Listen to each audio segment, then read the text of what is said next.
नाजरीन आदाब, मैं हूँ युसरा और आप देख रहे हैं एमएमसी न्यूज़ इंडिया। नाजरीन, अगर आपने अभी तक हमारे चैनल को सब्सक्राइब नहीं किया तो आज ही हमारे चैनल को सब्सक्राइब करें ताकि आप सच्ची और अच्छी खबरें सबसे पहले देख सकें। नाजरीन, हमारे साथ बात करने के लिए मौजूद हैं डॉक्टर मुमताज़ आलम रिजवी साहब। नाजरीन, आज हम 5 अगस्त के ताल्लुक से मुमताज़ साहब से कुछ ख़ास बातचीत करेंगे।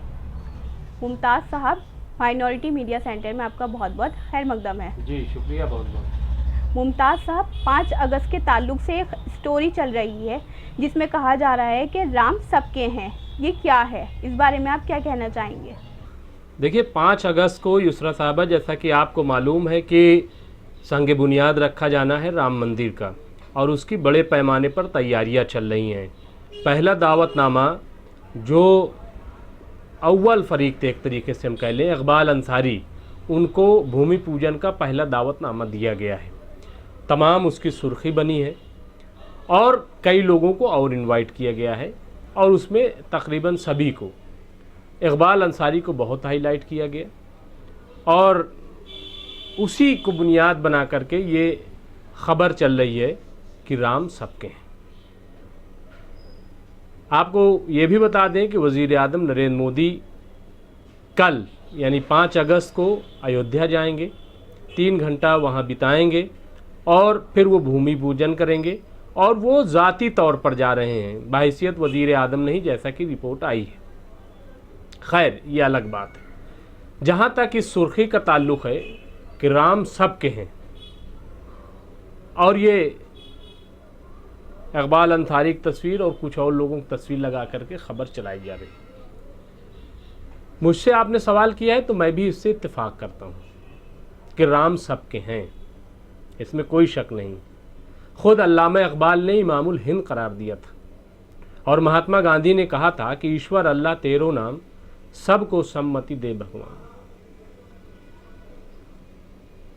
जहाँ इस तरीके की बात होती है वहाँ तफरके की कोई गुंजाइश नहीं होती।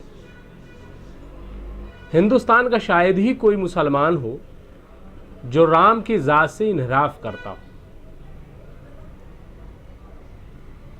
ये सब मानते हैं और कम से कम मैं ये बात कह सकता हूँ कि जब हमारे यहाँ कहा गया है कि 1,24,000 अंबिया आए, तो सवाल ये है कि आखिर, और ये भी कहा गया है कि कोई ऐसा खित्ता नहीं है ज़मीन का कि जहाँ पर पैगंबर न भेजे गए हों, अंबिया न भेजे गए हों। इसका मतलब कि हर खित्ते पर अंबिया, हर खित्ते पर पैगंबर, और पैगंबरों का काम जो है वो हमेशा अमन की बात करना रहा है, इंसानियत की बात करना रहा है और सबको जोड़ने का काम रहा है। कभी कहीं कोई तफरका नहीं रहा। पूरी ज़िंदगी अगर भगवान राम की देख लें तो वहाँ भी यही है। आप देखिए कि भगवान राम 14 साल का वनवास करते हैं युसरा साहब, और सिर्फ इसलिए कि अयोध्या में खुरेजी न हो, आपस में झगड़ा न हो, कुर्सी के लिए एक दूसरे का खून न बहाएं लोग, और चले जाते हैं। 14 साल का वनवास करते हैं और क्या क्या मुश्किलात वो उठाते हैं। किस लिए? ताकि अमन कायम रहे। तो जो ज़ात, जो पैगंबर और जो अंबिया, या जो इस किस्म के दूसरी ज़बान में हम कह लें कि भगवान, जैसे कहा ना मैंने कि ईश्वर अल्लाह तेरो नाम, सबको सम्मति दे भगवान, तो भगवान आप कह लीजिए, तो कौन इन्हिराफ करेगा? लेकिन राम भक्ति के नाम पे जो दहशतगर्दी पैदा की जाती है, जो नफरत पैदा की जाती है, जो फिरका वाराना फसादात किया जाता है, वो दूर करते हैं कि नहीं राम तुम्हारे नहीं, राम तो सिर्फ हमारे। अगर ऐसा नहीं है तो कई ऐसे वीडियो क्यों सामने आए कि जय श्री राम बोलो वरना तो हम तुम्हें मार डालेंगे, और जूतों से मारा जाता है, हाँ? डंडों से मारा जाता है, पेड़ में बांध दिया जाता है और जय श्री राम कहलाया जाता है। कहाँ की ये शिक्षा है, कहाँ की ये तालीम है? कब जो सबसे बड़े चाहने वाले हनुमान जी थे, राम भक्त हनुमान, पूरी हिस्ट्री में बताइए, दिखाइए कहाँ उन्होंने किसी को डंडा मारा और लाठी मारी और कि आप जो है वो भगवान का राम नाम लो। उन्होंने तो खुद अपना सीना चीर के दिखाया, जो कि तस्वीरें सामने हम देखते हैं कि हमारे अंदर भगवान श्री राम बसते हैं। ना तो किसी महल में, ना तो सोने में, ना तो जेवरात में, ना तो कहीं नहीं बसते, दिल में बसते हैं। ये है सच्ची तस्वीर। आप डंडा मार रहे हो और बात कर रहे हो रामत्व की, रामराज की, तो यकीनन हिंदुस्तान की ज़मीन पर हज़रत आदम से लेकर के और कई अंबिया, इसमें भगवान श्री कृष्ण को भी हम मानते हैं कि वो भी हमारे पैगंबर थे, इस सरजमीन पर आए। बहुत सारे ऐसे वाक़यात युसरा साहिबा एक दूसरे से मिलते हैं, एक जैसे। मसलन जैसे ध्रुव का वाक़या आप देख लीजिए और हज़रत इब्राहिम का देख लीजिए। वो आग में फेंके गए और ध्रुव आग में फेंके गए। वो बच गए और ध्रुव और इब्राहिम अलैहिस्सलाम आग से बच गए, आतिश नमरूद से। उनकी परवरिश देखिए, हज़रत इब्राहिम की देखिए, या और इस किस्म के मूसा अलैहिस्सलाम का वाक़या।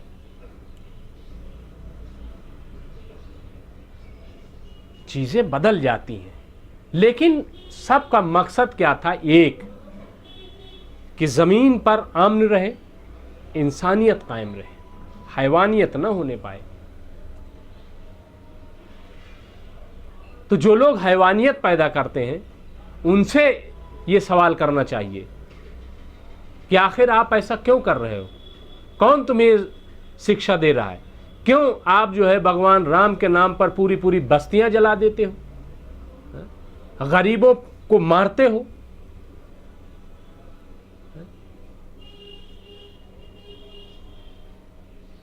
तो ये सुर्खी बहुत अच्छी है, मुझे बहुत अच्छा लगा पढ़ के कि भगवान राम सबके हैं। बिल्कुल, जो भी पैगंबर है, देखिए, चूंकि वो इंसानियत के लिए आया है, वो किसी एक मजहब के लिए नहीं आया। याद रखिएगा, अल्लाह की तरफ से जो भी नुमाइंदा भेजा गया है वो बुराई को ख़त्म करके अच्छाई को कायम करने के लिए। और बुराई सबके लिए बुरी चीज़ है और अच्छाई सबके लिए अच्छी चीज़ है। इसे मजहब कहाँ से आ गया? कहाँ से मजहब आ गया? जो बुराई है वो तो सबके लिए है ना, और जो अच्छाई है वो सबके लिए अच्छी है। और जो भी पैगंबर आते हैं वो अच्छाई लेकर आते हैं और बुराई का खात्मा करते हैं। तो आप बुराई के साथ रह करके अच्छाई की बात कैसे कर सकते हैं? तो ये सवाल उनके सामने होना चाहिए कि जो नफरत बांटते हैं, जो नफरत घोलते हैं, जो जहर उगलते हैं।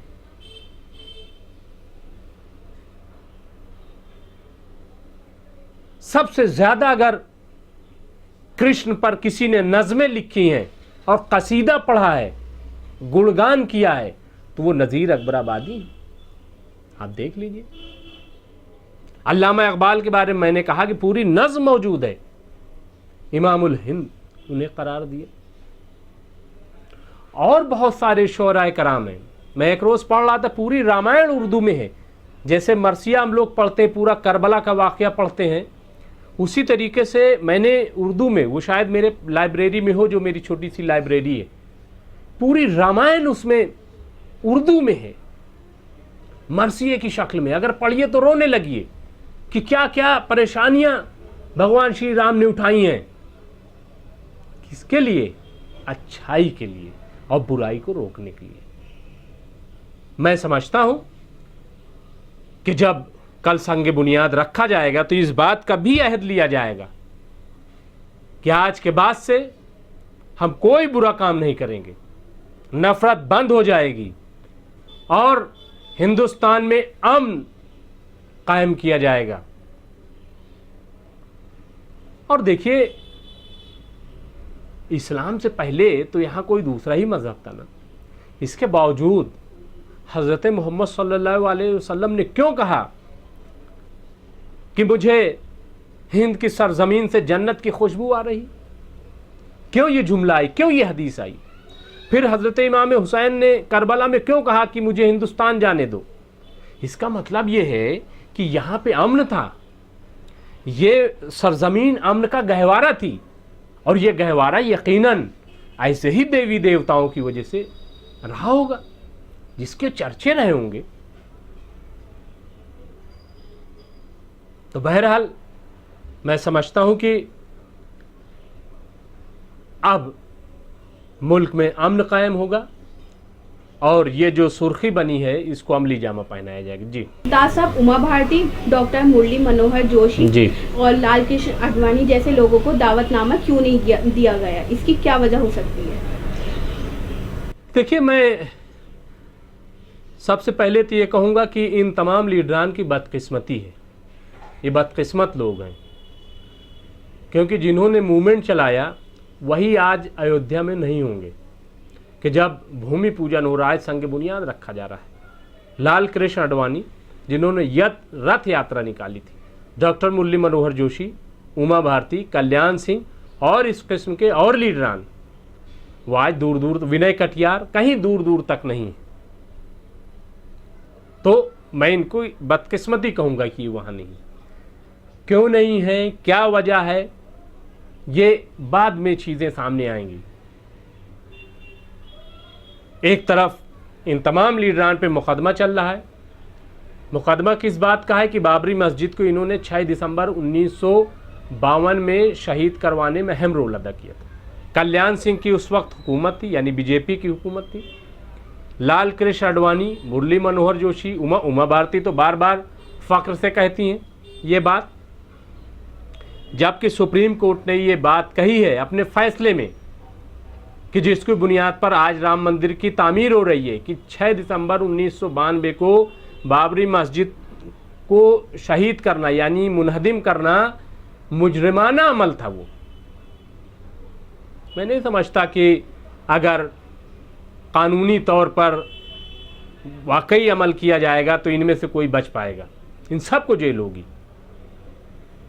बाकी ये है कि ठीक है, मुकदमा चलता रहेगा और फिर कई लोग इस दुनिया से गुजर गए हैं, ये लोग भी गुजर जाएंगे।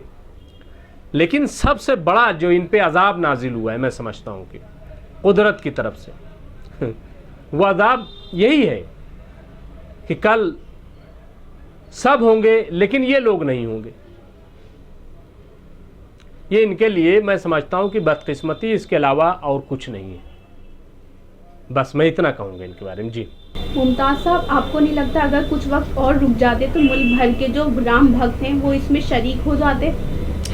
बिल्कुल, मैं समझता हूँ कि अगर युसरा साहिबा ये भूमि पूजन या संग बुनियाद जो कल रखा जाना है, अगर थोड़ा से वक्त और ले लेते, ये कोरोना थोड़ा से ख़त्म हो जाता और इसके बाद फिर इसको बहुत आलीशान तरीके से करते। मैं बहुत ही ईमानदाराना गुफ्तगू कर रहा हूँ, ना तो मैं इसमें कोई मिलावटी बात कर रहा हूँ ना कुछ, लेकिन वाकई अगर ऐसी सोच होती कि थोड़ा से हम रुक जाते तो फिर बड़े पैमाने पर भव्य तरीके से इसका संग बुनियाद रखा जाता। दुनिया भर से लोग उसमें इनवाइट होते, सब जमा होते। हिंदुस्तान में भी जो बहुत चाहने वाले हैं, एक बड़ा जश्न का माहौल होता। लेकिन चुनिंदा लोग कल अयोध्या में होंगे और बहुत से लोगों की हसरतें जो हैं वो दिल में मर जाएंगी। मुझे नहीं पता कि क्यों जल्दी है, जबकि एक तरफ ये भी कहा जा रहा है कि 5 अगस्त को मुहूर्त भी अच्छा नहीं है। और ये कांग्रेस ने सिर्फ नहीं कहा, कल दिग्विजय सिंह ने तो बहुत बड़ी बात कह दी।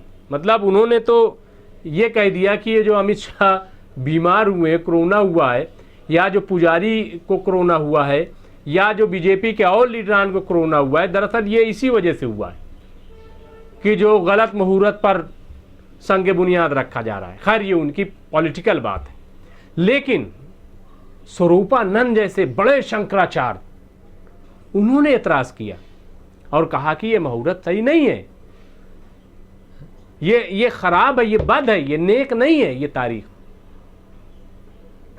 इलाहाबाद के शंकराचार्य और संतों ने, खुद बनारस के संतों और शंकराचार्य ने, और कई और जगहों के सब ने इस बात पर एतराज किया, लेकिन फिर भी 5 अगस्त को ये किया जा रहा है। क्या इसके पीछे मकसद है, क्या नियत है, क्या, मैं नहीं जानता। तो बहरहाल मैं समझता हूं कि अगर आम दिनों में होता तो मैं खुद वहां ज़रूर शिरकत करता और वहां पहुंचकर वहाँ के हालात देखता और वापस आकर के लिखता। लेकिन ये मौका नहीं है कि बहरहाल वहाँ पे बहुत ज़्यादा भीड़ लगाई जाए। बहुत चुनिंदा, मैं समझता हूँ कि सहाफ़ी हजरात भी होंगे, चुनिंदा लोग होंगे वहाँ पे। अभी फहरिस्त और कम कर दी गई है, अब कल तक देखिए क्या होता है। बहरहाल सब बहुत पुरअमन तरीके से रहे। मैं ज़रूर सबको जो वहाँ पे जा रहे हैं सबको शुभकामनाएँ, सबको मुबारकबाद कि वो वहाँ पे जाएं पुरअमन तरीके से। और बस यही एक दुआ भी है, गुजारिश भी है कि कल अगर आप वाकई अच्छी नीयत से संग बुनियाद रख रहे हैं तो फिर मुल्क में अमन कायम होना चाहिए। लगे कि वाकई फिर ये राम का मुल्क है, रावण का मुल्क नहीं लगना चाहिए। दहशत में लोग नहीं होने चाहिए, खौफ में किसी की ज़िंदगी नहीं होनी चाहिए, सबको अमान होनी चाहिए। और अगर ऐसा होता है तो मैं समझता हूं कि भगवान राम ने इनकी कोशिशों को कबूल कर लिया। देखिए हमारे यहाँ युसरा साहिबा नमाज होती है। अब नमाज आपने पढ़ ली, नमाज कबूल हुई कि नहीं, इसको आप कैसे परखेंगे? तो इसका एक तरीका बताया गया। कहा कि अगर आपने नमाज पढ़ी है और नमाज पढ़ के कोई अच्छा काम करते हैं, आप अच्छे काम की तरफ आगे बढ़ते हैं, तो इसका मतलब यह है कि आपकी नमाज कबूल हो गई,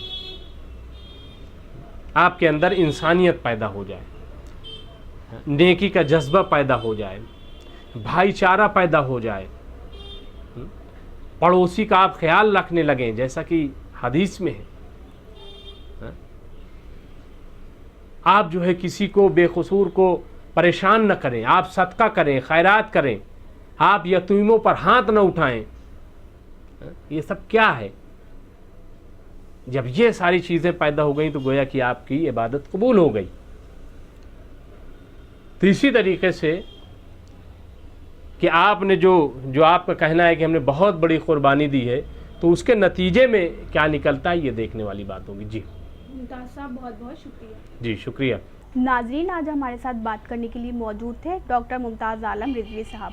नाजरीन, आज हमने मुमताज़ साहब से 5 अगस्त के ताल्लुक से बात की। एक खबर जो चल रही है, स्टोरी चल रही है, राम सबके हैं, इस पर मुमताज़ साहब ने वाज़ेह तौर पर तबसरा किया है। दूसरा सवाल हमने मुमताज़ साहब से कहा, उमा भारती, लाल कृष्ण आडवाणी, कल्याण सिंह जैसी अहम शख्सियात को दावतनामा इसमें क्यों नहीं भेजा गया, इस पर भी सवाल उठ रहे हैं। तीसरा सवाल हमने किया कि 5 अगस्त की ही तारीख क्यों चुनी गई है, जब से क्योंकि कुछ लोग कह रहे हैं कि 5 अगस्त का जो मुहूर्त है वो ठीक नहीं है संग बुनियाद रखने के लिए।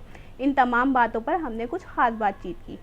तो नाजरीन, हम भी हाजिर होंगे कुछ बड़ी खबरों के साथ। तब तक के लिए हमें दीजिए इजाज़त और देखते रहिए MMC न्यूज़ इंडिया और हमारे चैनल को ज़्यादा से ज़्यादा सब्सक्राइब कीजिए। शुक्रिया। खुदा हाफिज़।